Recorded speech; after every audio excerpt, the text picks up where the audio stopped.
Hello दोस्तों, स्वागत है आपका अपने channel study for exam target पर। तो आज हम लोग आधुनिक भारत के इतिहास में गवर्नर जनरल और वायसराय के बारे में पढ़ेंगे। इससे पहले अभी तक अगर आपने हमारे चैनल को सब्सक्राइब नहीं किया है तो उसे सब्सक्राइब कर बेल आइकन की घंटी बजा दें ताकि हमारे वीडियो की नोटिफिकेशन आपको लगातार मिलती रहे। तो ज़्यादा समय ना लेते हुए चलिए चलते हैं अपने टॉपिक की तरफ और देखते हैं आधुनिक भारत में गवर्नर जनरल और वायसराय।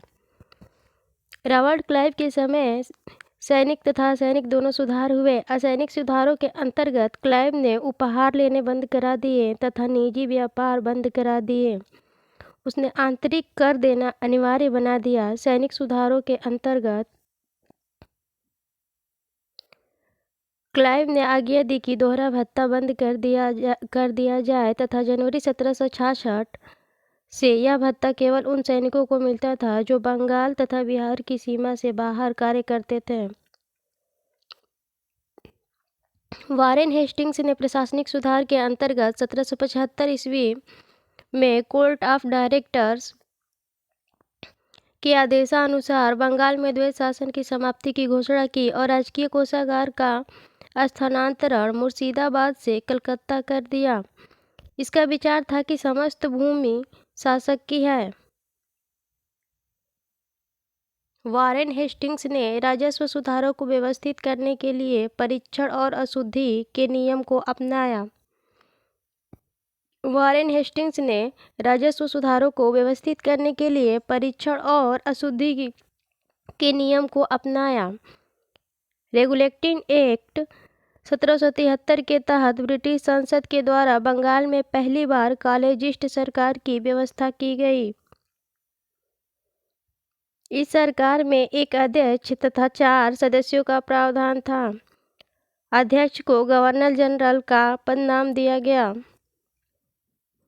वारेन हेस्टिंग्स को 1774 ईस्वी में बंगाल का प्रथम गवर्नर जनरल नियुक्त किया गया।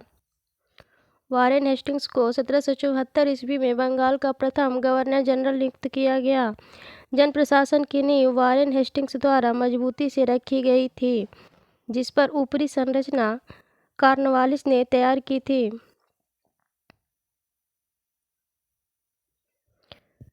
कॉर्नवालिस के समय में न्यायिक सुधारों, फौजदारी कानून में सुधार, पुलिस सुधार, कर संबंधित सुधारों तथा व्यापारिक सुधारों से जन प्रशासन की नींव पड़ी। कॉर्नवालिस के समय में न्यायिक सुधारों, फौजदारी कानून में सुधार, पुलिस सुधार, कर संबंधित सुधार तथा व्यापारिक सुधारों से जन प्रशासन की नींव पड़ी। 15 जनवरी 1784 में एशियाटिक सोसाइटी की स्थापना के समय बंगाल के governor general Lord Warren Hastings Bengal के governor general Lord Warren Hastings 1773 से 1785 ईस्वी थे। सुरक्षा प्रकोष्ठ या घेरे की नीति से वारेन हेस्टिंग्स तथा वेलेस्ली संबंधित थे। वारेन हेस्टिंग्स के अन्यायपूर्ण तथा निरंकुश कार्यों के कारण उस पर महाभियोग का मुकदमा चलाया गया, जो 1788 से 1795 ईस्वी तक चलता रहा, किंतु ब्रिटिश संसद ने उसकी सेवा को देखते हुए उसे सभी दोषों से मुक्त कर दिया। रियासतों के प्रति प्रमुख ब्रिटिश नीतियां निम्नलिखित थीं। पहला, कंपनी का भारतीय रियासतों से समानता के लिए संघर्ष 1740 से 1765 ईस्वी। दूसरा, सुरक्षा प्रकोष्ठ नीति या घेरे की नीति 1765 से 1813 ईस्वी। तीसरा, अधीनस्थ पार्थक्य की नीति 1817 से 1857 ईस्वी। चौथा, अधीनस्थ संघ की नीति 1858 से 1935 ईस्वी। पांचवा, बराबर के संघ की नीति 1935 से 1947 ईस्वी। दीवानी और फौजदारी कचहरियों के श्रेणीबद्ध संगठन के जरिए न्याय प्रदान करने की एक नई व्यवस्था की नींव अंग्रेजों ने रखी। इस व्यवस्था को वारेन हेस्टिंग्स ने आरंभ किया, मगर कॉर्नवालिस ने 1793 ईस्वी में इसे और सुदृढ़ बनाया तथा शक्ति कलेक्टर के हाथों में केंद्रित कर दी।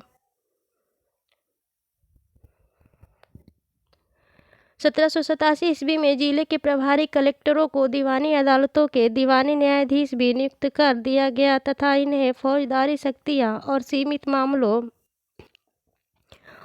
मामलों में न्याय करने का अधिकार दे दिया गया। 1787 ईस्वी में जिले के प्रभारी कलेक्टरों को दीवानी अदालतों के दीवानी न्यायाधीश भी नियुक्त कर दिया गया तथा इन्हें फौजदारी शक्तियां और सीमित मामलों में न्याय करने का अधिकार दे दिया गया। 1790 से 92 ईस्वी के बीच भारतीय न्यायाधीशों से युक्त जिला फौजदारी अदालतों को समाप्त कर उसके स्थान पर 4 भ्रमण करने वाली न्यायालय 3 बंगाल हेतु एवं 1 बिहार के लिए नियुक्त किए गए। इन अदालतों की अध्यक्षता यूरोपीय व्यक्ति द्वारा भारतीय काजी एवं मुफ्ती के सहयोग से की जाती थी। कॉर्नवालिस ने कानून की विशिष्टता का नियम लागू किया। इसने अपने न्यायिक सुधारों को 1793 ईस्वी तक अंतिम रूप देकर उन्हें कॉर्नवालिस संहिता के रूप में प्रस्तुत किया। यह सुधार प्रसिद्ध सिद्धांत शक्तियों के पृथक्करण पर आधारित था। उसने कर तथा न्याय प्रशासन को पृथक कर दिया। लॉर्ड कॉर्नवालिस 1786 से 1793 ईस्वी एवं 30 जुलाई 1805 से 5 अक्टूबर 1805 तक बंगाल का गवर्नर जनरल रहा। इसकी मृत्यु 5 अक्टूबर 1805 में गाजीपुर उत्तर प्रदेश में हुई थी। यहीं पर इसकी कब्र स्थित है। बसीन की संधि दिसंबर 1802 में पेशवा बाजीराव द्वितीय और अंग्रेजों के मध्य हुई थी। लॉर्ड वेलेस्ली की सहायक संधि को स्वीकार करने वाला पहला मराठा सरदार पेशवा बाजीराव द्वितीय था। इस सहायक संधि के तहत बाजीराव द्वितीय ने अंग्रेजों की संरक्षकता स्वीकार कर ली। सहायक संधि की शर्तों के अनुसार अंग्रेजों ने पेशवा को पूना में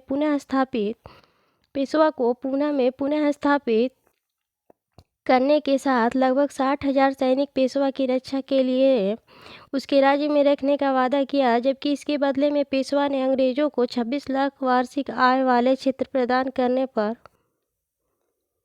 सहमति जताई। लॉर्ड वेलेस्ली 1798 से 1805 ईस्वी ने भारतीय राज्यों को अंग्रेजी राजनीतिक परिधि में लाने के लिए सहायक संधि प्रणाली का प्रयोग किया। उसने सहायक संधि का आविष्कार नहीं किया। इस प्रणाली का अस्तित्व पहले से ही था, बस क्रमिक रूप से विकसित हुई थी। डुप्ले प्रथम यूरोपीय था जिसने अपनी सेना किराए पर भारतीय राजाओं को दी थी।